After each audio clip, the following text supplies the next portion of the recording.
এইটা হচ্ছে সবথেকে ইম্পর্টেন্ট ম্যাথ। মনে রাখবো ভাইয়া, এই ম্যাথ করার জন্য তোমাকে জানতে হবে প্রথমে প্রথম পদ আর সাধারণ অন্তর, যেটা আমার কাছে নাই। তো তুমি লিখবা যে ধরি, কি লিখবা ভাইয়া, যে ধরি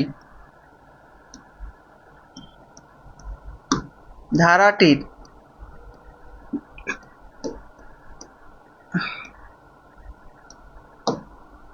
প্রথম পদ।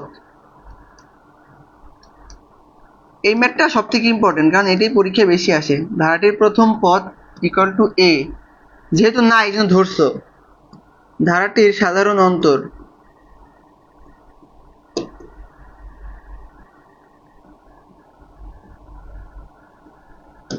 ইকুয়াল টু কত, ডি। এ পর্যন্ত ধরলা।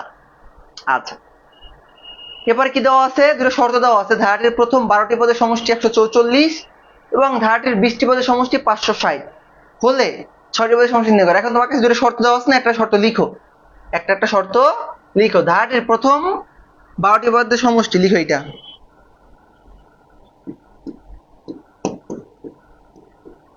ধারাটির প্রথম 12টি পদের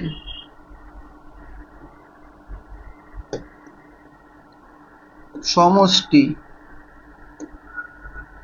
ধারাটির প্রথম 12টি পদের সমষ্টি কত আছে ভাইয়া, 144। আচ্ছা বলো তো, ধারাটির 12টি পদের সমষ্টি নির্ণয়ের সূত্র কি? সূত্র হচ্ছে 12/2 2 প্লাস 12 মাইনাস 1 ইন্টু ডি। অর্থাৎ আমরা যে n সংখ্যক পদের সমষ্টি শিখছি, n/2 2 plus n minus 1 into D, just এখানে n এর পরিবর্তে আমি 12 বসেছি। কেন? আমি এখানে ধারাটির 12টি পদের সমষ্টি বলা আছে এই জন্য। যদি বলতো n সংখ্যক পদের সমষ্টি, জাস্ট 12 জায়গায় n লিখতাম, এতটুকু ডিফারেন্স। তাহলে ক্যালকুলেশন করো, 12কে 2 দ্বারা ভাগ করলে কত আসে ভাইয়া, 6। এখান থেকে থাকবে 2 প্লাস 11d ইকুয়াল টু 144,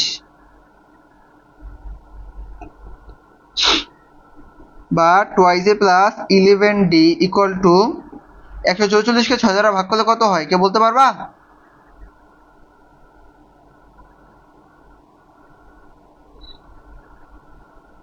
(144 ভাগ 6) তো কত হয় বলো? 24। ঠিক আছে, বা আমি এটাকে একটু সাজাই লিখতে পারি, এখানে 2 প্লাস 11d ইকুয়াল টু 24। এটাকে ধরো 1 নং, কয় নং? 1 নং। ঠিক আছে, এরপরে আরেকটা শর্ত দেওয়া আছে না, ধারাটির প্রথম 20টি পদের সমষ্টি 560। এটা লিখো যে ধারাটির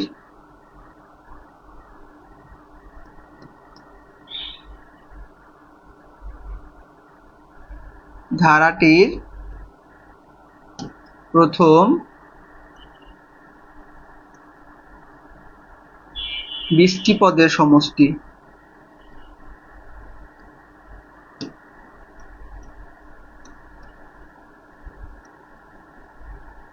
কত ভাইয়া? 560।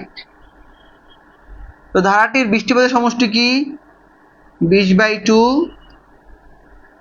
2 প্লাস 20 মাইনাস 1 ইন্টু ডি।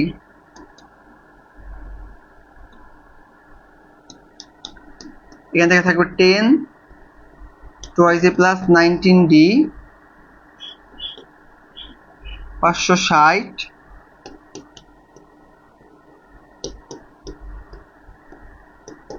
এই 10টা ছিল গুণাকারে, এবার কি আকারে যাবে ভাইয়া? ভাগ আকারে যাবে। 0 0 কাটা, সুতরাং 2 প্লাস 19d ইকুয়াল টু কত থাকবে ভাইয়া? 56। এটাকে ধরো 2 নং, এটাকে ধরি 2 নং। এই পর্যন্ত উঠেইছো? বলো। দেখো বাকিগুলো মুছে দাও, বাকিগুলো আর কিছু দরকার নেই, মুছে দাও, এগুলো লাগবে না, এগুলা লাগবে না। তুমি দুটো সমীকরণ পাইছো না ভাইয়া, একটা দুইটা, এই 1 নং আর 2 নং যোগ বিয়োগ করে a আর d এর ভ্যালু বাই করবা, a আর d এর ভ্যালু বের করবা। তাহলে আমি 1 নং বিয়োগ 2 নং বা 2 নং বিয়োগ 1 নং করি, কেমন? 2 নং বিয়োগ 1 নং। তো 2 নং কি ছিল, 2a plus 19d equal to 56, 2a plus 11d equal to 24। বিয়োগ করলে নিচের চিহ্নগুলো কি হয়, পরিবর্তন হয়। 2a কাটা, 19 থেকে 11 বিয়োগ করলে কত থাকে ভাইয়া, 8। 8d ইকুয়াল টু 56 থেকে 24 বিয়োগ করলো, এখান থেকে থাকবে 2, থেকে থাকবে 3, বা d ইকুয়াল টু 32/8 মানে 4। d এর ভ্যালু কত পাইছো ভাইয়া, 4 পাইছো, ভালো কথা। দেখো তো তুমি যদি d এর ভ্যালু এই 1 নং এ বা 2 নং এ যে কোনো একটাই বসাও, এর ভ্যালুটা পাবা না। তাহলে লিখো যে d এর মান 1 নং এ বসিয়ে পাই।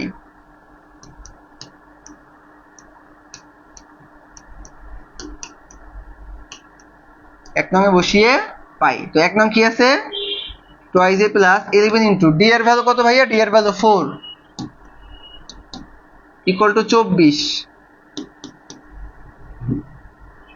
তাহলে এটা তো 4 হবে, 4, d এর ভ্যালু 4।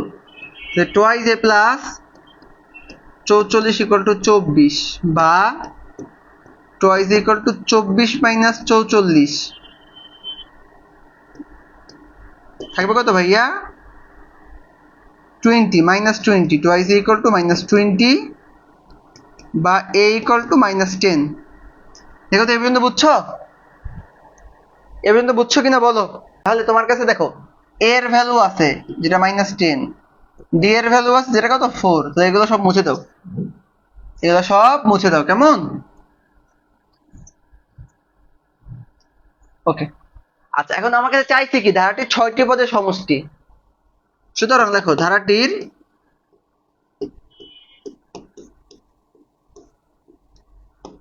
প্রথম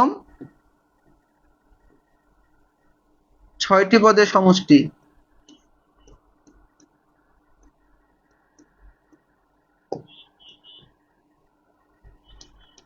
প্রথম 6টি পদের সমষ্টি, 6টি পদের সমষ্টি নির্ণয়ের সূত্র কি, 6/2 2a plus 6 minus 1 into d।